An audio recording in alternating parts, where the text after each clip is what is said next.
sa iyong kagandahang loob. Mga sala ko'y iyong linisin ayon din sa pag-ibig mo sa akin. Bubuksan aking puso't isipan, pagsalansan ko'y aking kinikilala. Patawarin niya ring kasalanan. Ako'y kawaan o mahal kong Diyos, sang-ayon sa iyong kagandahang loob. Mga sala ko'y iyong linisin ayon din sa pag-ibig mo sa akin. Simulan natin ang ating pagdiriwang sa ngalan ng Ama at ng Anak at ng Espiritu Santo. Amen. Ang pagpapala ng ating Panginoong Hesukristo, ang pag-ibig ng Diyos Ama at ang pakikipagkaisa ng Espiritu Santo naway sumainyong lahat. At sumayo rin. Mga kapatid, tinipon tayo bilang kaanib ng angka ng Diyos. Kaya dumulog tayo sa mawaing Panginoong nagpapatawad ng lubos. Sinugong tagapagpagaling sa mga nagsisisi, Panginoon, kaawaan mo kami. Panginoon, kaawaan mo kami. Dumating na tagapag-anyayang mga makasalanan ay magsisi. Kristo, kaawaan mo kami. Kristo, kaawaan mo kami. Nakaluklok ka sa kanan ng Diyos Ama para ipamagitan kami. Panginoon, kaawaan mo kami. Panginoon, kaawaan mo kami. Kaawan tayo na makapangyarihang Diyos, patawarin tayo sa ating mga kasalanan at patnubayan tayo sa buhay na walang hanggan. Amen. Manalangin tayo. Ama naming makapangyarihan, ang sanlibutan ay iyong binabago sa mga pagdiriwang namin ng iyong pagsagip sa tao. Umunlad nawa ang iyong sambayanan sa iyong mga pamanang pang magpakailanman at huwag nawang magdahop sa iyong tulong sa kasalukuyan. Sa pamamagitan ni Jesucristo, kasama ng Espiritu Santo, magpa sa walang hanggan. Amen. Magsiupo muna po ang lahat.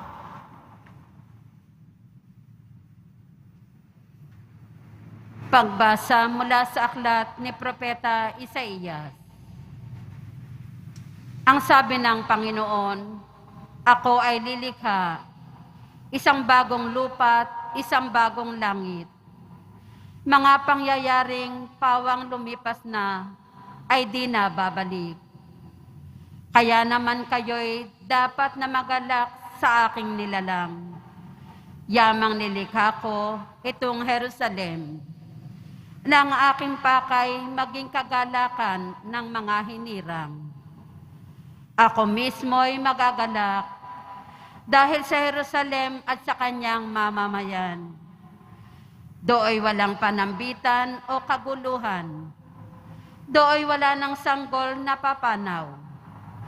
Lahat ng titira roon ay mabubuhay ng matagal. Ituturing pa rin na kabataan pa ang edad 100. Ang hindi umabot ng gulang na ito ay pinarusahan. Magtatayo sila ng mga tahanang kanilang titirhan. Sa tanim na ubas ay sila ang aani. Ang salita ng Diyos. Salamat sa Diyos. Poong sa akin nagligtas, ang dangal mo'y aking galak. Poong sa akin nagligtas, ang dangal mo'y aking galak. O Panginoon ko, sa iyong ginawa, kita'y pinupuri, ako'y iniligtas. Kaya kaaway ay di na nakuhang matuwa't magalak. Mula sa libingang daigdig ng patay, hinango mo ako at muling binuhay. Ako nakasama nilang napabaon sa kailaliman. Poong sa akin nagligtas, ang dangal mo'y aking galak. Purihin ang poon, siya ay awitan ng lahat ng tapat ng mga hinirang. Iyong gunitain ang mga ginawa ng Diyos na banal. Ang kanyang ginawa ay alalahanin at pasalamatan. Hindi nagtatagal yaong kanyang galit, at ang kabutihan niya'y walang wakas. Ang abang may hapis at tigmak sa luha sa buong magdamag. Sa bukang liwayway ay wala ng lungkot, kapalit ay galak. Poong sa akin nagligtas, ang dangal mo'y aking galak. Kaya't ako'y dinggin, ikaw ay mahabag sa akin. O poon, ako ay pakinggan. Mahabag ka poon, ako ay dinggin mo at iyong tulungan. Nadama ko'y galak ng iyong hubarin ang aking pangluksa. Sa pasasalamat sa iyo, o poon ay di magsasawa. Poong sa akin nagligtas, ang dangal mo'y aking galak. Magsitayo po ang lahat.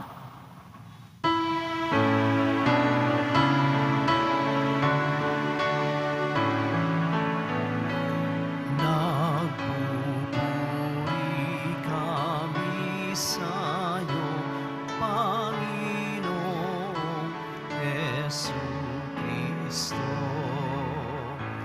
Nagpupuri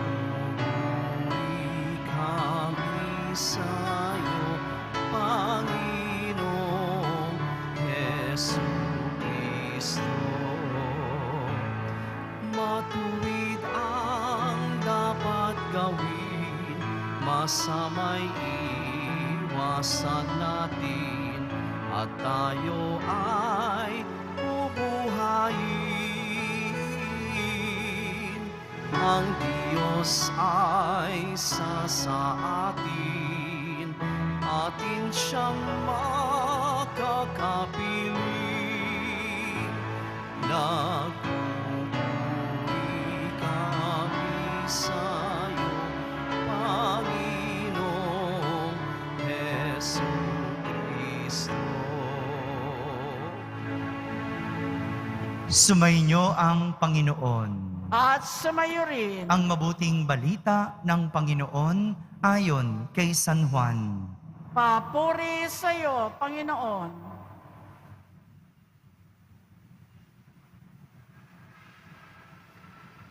Noong panahong iyon, umalis si Jesus sa Samaria at nagtungo sa Galilea, sapagkat si Jesus na rin ang nagsabi, ang isang propeta'y hindi iginagalang sa kanyang sariling bayan. Pagdating niya sa Galilea, ay mabuti ang pagtanggap sa kanya ng mga taga roon, sapagkat nasa Jerusalem din sila noong pista ng Paskwa, at nakita nila ang lahat ng kaniyang ginawa roon. Nagpunta uli si Jesus sa Cana, Galilea. Doon niya ginawang alak ang tubig. Doon naman sa Capernaum ay may isang mataas na pinuno ng pamahalaan. At may sakit ang kanyang anak na lalaki. Nang mabalitaan niyang bumalik si Jesus sa Galilea mula sa Judea, pinuntahan niya ito. Pinakiusapan niya itong pumunta sa Capernaum at pagalingin ang kanyang anak na naghihingalo. Sinabi sa kanya ni Jesus, hanggat hindi kayo nakakakita ng mga palatandaan at mga kababalaghan, hindi kayo mananampalataya. Ngunit sinabi ng pinuno, tayo na po, Ginoo, bago mamatay ang aking anak. Sumagot si Jesus, umuwi na kayo, magaling na ang iyong anak. Naniwala ang lalaki sa salita ni Jesus at umuwi nga siya. Sa daan pa'y sinalubong na siya ng kanyang mga alipin at sinabing magaling na ang kanyang anak. Tinanong niya sila, anong oras siya gumaling? Siya po'y inibsan ng lagnat kahapong mag-aalauna ng hapon. Tugon nila, naalala ng ama na noong oras na iyon, sinabi sa kanya ni Jesus, magaling na ang iyong anak. Kaya't siya at ang kanyang buong sambahayan ay sumampalataya kay Jesus. Ito ang pangalawang kababalaghang ginawa ni Jesus sa Galilea, pagpunta niya roon buhat sa Judea. Mga kapatid, ang mabuting balita ng Panginoon. Pinupuri ka namin, Panginoong Heso Kristo. Magsiupo muna po ang lahat. Isang magandang umaga po sa inyong lahat. Kwento ng kahilingan ang ating narinig sa ating ebanghelyo. Kahilingan. At mayroon tayong 3 bagay na pwedeng matutunan sa taong humiling. 3 bagay ang matututunan natin sa pinakamataas na pinuno ng pamahalaan na humiling. By the way, nais kong tanungin, kayo po ba merong kahilingan? Sino ang mayroong kahilingan sa Diyos? Taas ang kamay. Halos lahat tayo, no? Kaya magandang makinig sa aral na ipinakita ng pinakamataas na pinuno ng pamahalaan. 3. Una, ang pinakamataas na pinuno ay umasa. Sabihin nyo nga po, pag-asa. Kapag mahirap ka, akala mo ang mga mayayaman wala ng kahilingan. 'Di ba? Sinasabi natin, ano pang hinihiling nila? Nasa kanila na yung kayamanan.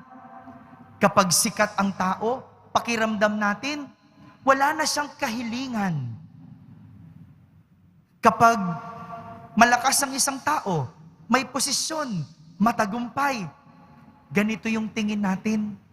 Pakiramdam natin, wala na silang mahihiling pa. Pero sa ating ebanghelyo, isang pinakamataas na pinuno ng pamahalaan ang humiling at umasa. Sa panahon ngayon, sino ba ang pinakamataas na pinuno ng pamahalaan? Siyempre, walang iba kundi ang presidente, yung pinakamataas na, di ba? Kapag ikaw ng pinakamataas, parang akala mo, nasa iyo ng lahat. Parang akala mo, kaya mong lahat. Malakas, meron kang lahat. Pero itong nasa ebanghelyo, yung pinakamataas na pinuno, humiling. At ang kanyang hiling, gumaling ang kanyang anak na lalaki. Kahit pala magaling, malakas, sikat, may pera, may posisyon at kapangyarihan, meron pa ring hinihiling. At siya ay umasa kay Jesus. Siya ay pumunta kay Jesus. Akalain mo yon? Siya yung pupunta. Hindi ba kapag mataas ka ng tao, hindi ikaw ang pupunta. Ikaw ang pinupuntahan. Di ba? Pag kailangan mo ng doktor, pwedeng hindi ka pumunta sa doktor. Ipapatawag mo ang doktor. Ganyan, kapag makapangyarihan. Pero itong mataas na pinuno sa ating ebanghelyo, umasa, humiling kay Jesus ng kagalingan ng kanyang anak. Pangalawa, ang pwede nating matutunan sa mataas na pinuno, siya ay nagtiwala. Sabihin niyo nga po, tiwala. Nang pumunta siya kay Jesus, ang tanging sinabi lang sa kanya ni Jesus, umuwi ka na, magaling na ang iyong anak. Kung wala kang tiwala kay Jesus, kung hindi ka naniniwala sa sinasabi ni Jesus, aba, hindi ka aalis doon kasi gusto mo makita. Pero siya'y nagtiwala kay Jesus. Nakinig siya sa sinabi ni Jesus. Umuwi siya at doon pinagaling ni Jesus ang kanyang anak. Kaya nga, importante yung sinabi ni San Juan dito, yung pagkakalarawan. Tinanong noong mataas na pinuno kung anong oras gumaling ang kanyang anak. Importante yung detalye na yon. Tinanong niya kung anong oras. Bakit? Kasi ibibigay ng Diyos, ibibigay ng Panginoon ang iyong hinihiling sa kanyang tamang oras. Sa panahon na gusto ng Diyos, hindi sa panahon at oras mo. Ganda, no? Pati oras, importante. Kasi ang Diyos magbibigay ng ating hiling impunto sa tamang oras niya, sa panahong gusto ng Diyos. At pangatlo, na ating matututunan sa mataas na pinuno ng pamahalaan, siya at ang kanyang sambahayan ay sumampalataya kay Jesus. Sabihin nyo, sampalataya. Bukod sa pag-asa at tiwala, kapag tayo'y may hinihiling o kahit nawala, dapat tayo'y sumasampalataya sa Diyos. Ito yung wag nating aalisin. Minsan nagagalit tayo sa Diyos. Pwede yon. Pero wag mong alisin ang iyong paniniwala at sampalataya sa Diyos. Minsan nagtatampo tayo sa Diyos. Pero wag mawala ang iyong pagsampalataya. Lahat ito ipinakita at itinuro ng pinakamataas na pinuno ng pamahalaan sapagkat siya'y may hinihiling. Tandaan, sa ating mga kahilingan, 3 bagay ang ating gagawin at natutunan. Umasa, magtiwala, at sumampalataya. At sigurado, ibibigay ng Diyos ang iyong hinihiling sa oras at panahon ng Diyos. Amen. Magsitayo na po ang lahat. Minamahal kong mga kapatid, dahil sa pagtitiwalang tutugunin ng Diyos Ama ng buong kalugod-lugod ang ating mga kahilingan, kung tayo ay mananalangin sa Kanya ng may pananampalataya. Kaya't ating hilingin at ating sambitin, Ama, pagalingin mo kami sa pamamagitan ni Jesus. Ama, pagalingin mo kami sa pamamagitan ni Jesus. Ang simbahan sa buong mundo naway maging isang simbolo ng mapapagaling na gawain ni Kristo sa pamamagitan ng kanyang pagkalinga sa mga may karamdaman. Manalangin tayo. Ama, pagalingin mo kami sa pamamagitan ni Jesus. Ang mga doktor, nurse, at iba pang nangangalaga sa mga may sakit, naway magpakita ng habag at kabutihan ni Jesus sa pagkalinga sa pinakamaliliit ng lipunan. Manalangin tayo. Ama, pagalingin mo kami sa pamamagitan ni Jesus. Itong Kwaresma, naway maging panahon ng paghilom at pagkakasundo para sa mga pamilya at pamayanan. Manalangin tayo. Ama, pagalingin mo kami sa pamamagitan ni Jesus. Ang mga may sakit at nagdurusa, naway makatanggap ng pagpapaginhawa at pagtataguyod mula sa kanilang pamilya, mga kaibigan at mga kapitbahay. Manalangin tayo. Ama, pagalingin mo kami sa pamamagitan ni Jesus. Buong pag-asa, tiwala, at pananampalataya, ilapit natin sa Diyos ang ating mga pansariling kahilingan.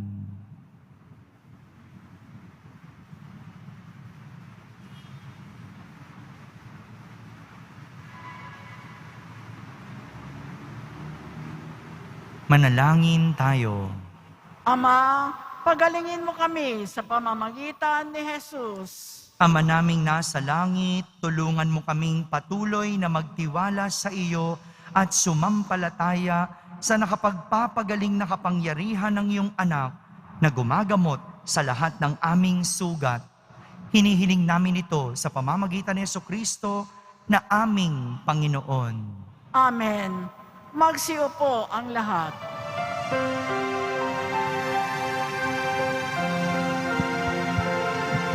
Sa'yo, Ama, aming handog ang tinapay at alak na ito, handog ng iyong bayang sumasabot, humihingi ng patawad mo sa pagsunod sa utos mo. Nalulugod akong labis, di masukat ang galak ko, pagkat aking iniibig.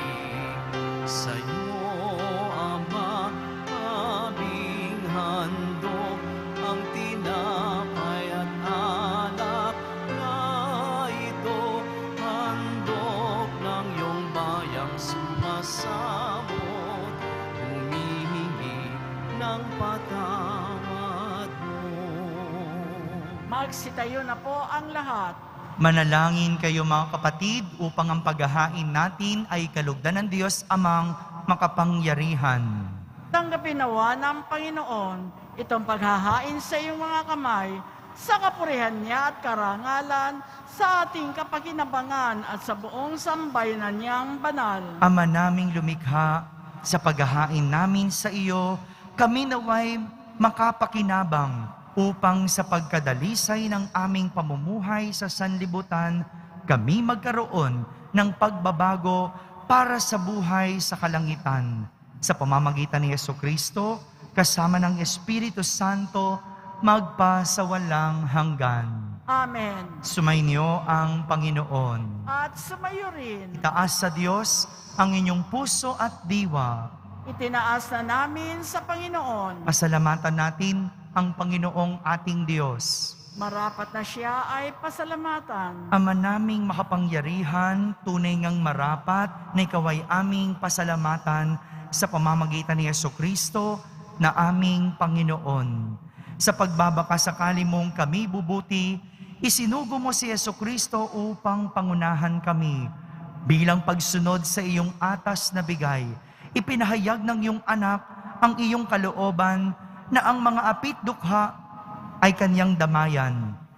Ngayon ay iyong inihahandog ang pagkakataong aming maisaloob, ang kanyang ganap at kusang paglilingkod. upang sa iyo'y lagi kaming makasunod. Kaya kaysa ng mga anghel na nagsisiawit ng papuri sa iyo nang walang humpay sa kalangitan, kami nagbubunyi sa iyong kadakilaan. Santo, Santo, Santo, Panginoong Diyos ng mga hukbo, napupuno ang langit at lupa ng kadakilaan mo, o sana sa kaitaasan, pinagpala ang naparirito sa ngalan ng Panginoon, o sana sa kaitaasan, magsiluhod po ang lahat. Ama naming banal, ikaw ang bukal ng tanang kabanalan. Kaya't sa pamagitan ng iyong Espiritu, ay gawin mong banal ang mga kaloob na ito upang para sa amin ay maging katawan at dugo ng aming Panginoong Hesukristo. Bago niya pinagtiisang kusang loob na maging handog, hinawakan niyang tinapay, pinasalamatan kanya, pinaghati-hati niya iyon, iniyabot sa kanyang mga alagad at sinabi,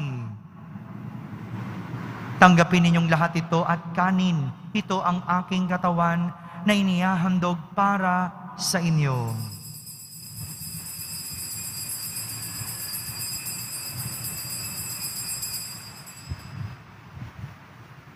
Gayon din naman, nung matapos ang hapunan, hinawakan niyang kalis, muli kanyang pinasalamatan, iniabot niyang kalis sa kanyang mga alagad at sinabi, "Tanggapin ninyong lahat ito at inumin. Ito ang kalis ng aking dugo, ng bago at walang hanggang tipan. Ang aking dugo na ibubuhos para sa inyo at para sa lahat, sa ikapagpapatawad ng mga kasalanan. Gawin ninyo ito sa pag-alaala sa akin."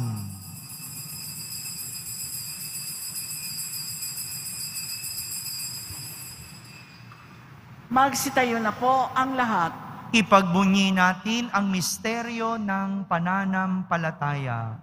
Si Kristo'y namatay, si Kristo'y nabuhay, si Kristo'y babalik sa wakas ng panahon. Ama, ginagawa namin ngayon ang pag-alaala sa pagkamatay at muling pagkabuhay ng iyong anak.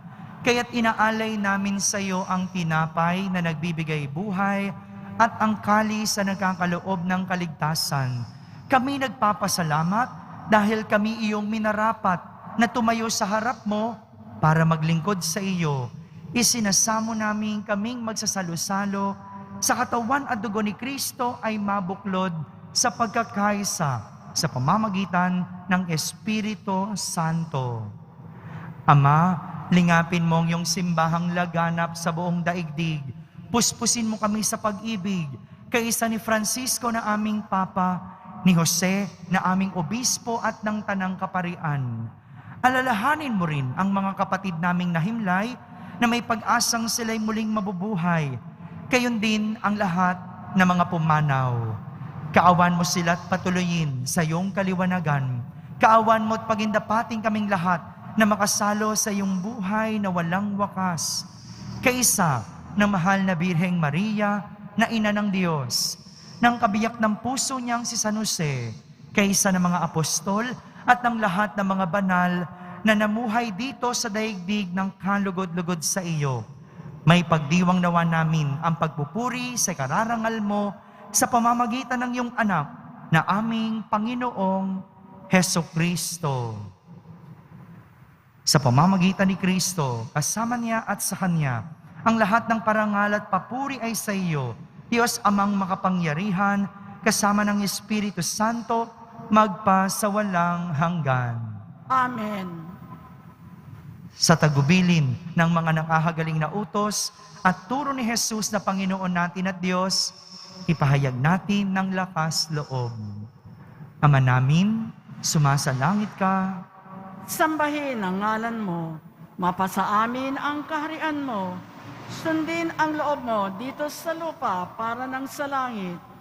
Bigyan mo kami ngayon ng aming kakanin sa araw-araw at patawarin mo kami sa aming mga sala para ng pagpapatawad namin sa nagkakasala sa amin at huwag mo kaming ipahintulot sa tukso at iadya mo kami sa lahat ng masama. Hinihiling namin kami iadya sa lahat ng masama, pagkalooban ng kapayapaan araw-araw, iligtas sa kasalanan at ilayo sa lahat ng kapahamakan, samantalang aming pinananabikan ang dakilang araw ng pagpapahayag ng tagapagligtas naming si Heso Kristo. Sapagkat iyo ang kaharian at ang kapangyarihan at ang kapurihan magpakailanman. Amen. Panginoong Heso Kristo, sinabi mo sa iyong mga apostol, kapayapaan ang iniiwan ko sa inyo. Ang aking kapayapaan ang ibinibigay ko sa inyo. Tunghayan mo ang aming pananampalataya at huwag ang aming pagkakasala. Pagkalooban mo kami ng kapayapaan at pagkakaisa ayon sa iyong kalooban, kasama ng Espiritu Santo, magpa sa walang hanggan. Amen. Ang kapayapaan ng Panginoon ay laging sumainyo. At sumayo rin. Magbigayan kayo ng kapayapaan sa isa't isa. Kapayapaan po para sa lahat.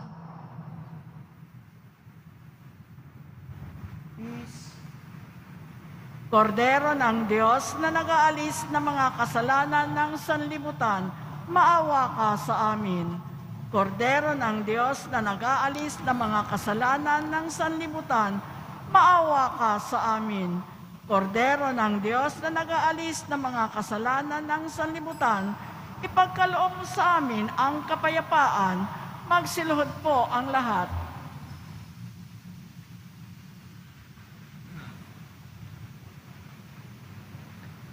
Ito ang kordero ng Diyos. Ito ang nag-aalis ng mga kasalanan ng sanlibutan.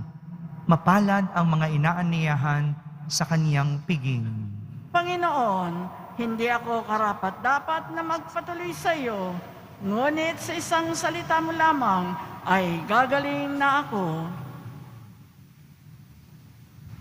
Ang katawan ni Kristo, Amen.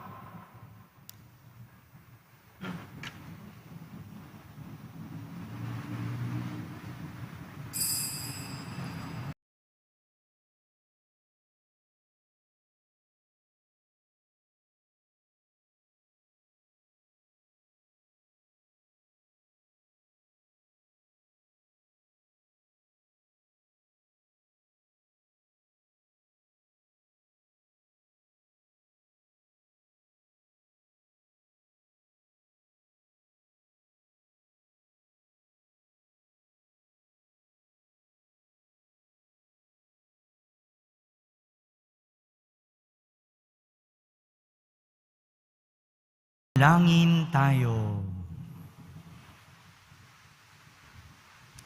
Ama naming mapagmahal, ang aming banal na pakikinabang ay siya nawang bumago at bumuhay sa amin at siya ring magpabanal at mag-akay sa amin sa iyong piling. Sa pamamagitan ni Jesucristo, kasama ng Espiritu Santo, magpa sa walang hanggan. Amen. Sumainyo ang Panginoon. At sumayo rin. Pagbabasbas ng Poong Yesus Nazareno. Mahal na Poong Yesus Nazareno, hinihayag mo sa pamamagitan ng krus ang walang maliw na pag-ibig ng Diyos sa sangkatauhan. Pakinggan mo ang kahilingan ng iyong angkan na nagsusumamo sa iyo. Makamtanawan nila ang inyong katugunan at tanggapin ang kasagutan na may utang na loob na tinatanaw. Basbasan din po ninyo ang lahat na may karamdaman, nahihirapan, may mga dalang imahen at dasalan. Sa pamamagitan ng bendisyon na ito, naway maalala nila ang mga pangako nila noon sa binyag na ikaw ang kanilang iibigin at pagdilingkuran bilang Panginoon, magpa sa walang hanggan. Amen. At pagpalain kayo ng makapangyarihang Diyos, Ama, Anak, at Espiritu Santo. Amen. Tapos na po ang ating pagdiriwang, humay kayong taglay ang pag-ibig at kapayapaan ng Poong Jesus Nazareno. Salamat sa Diyos.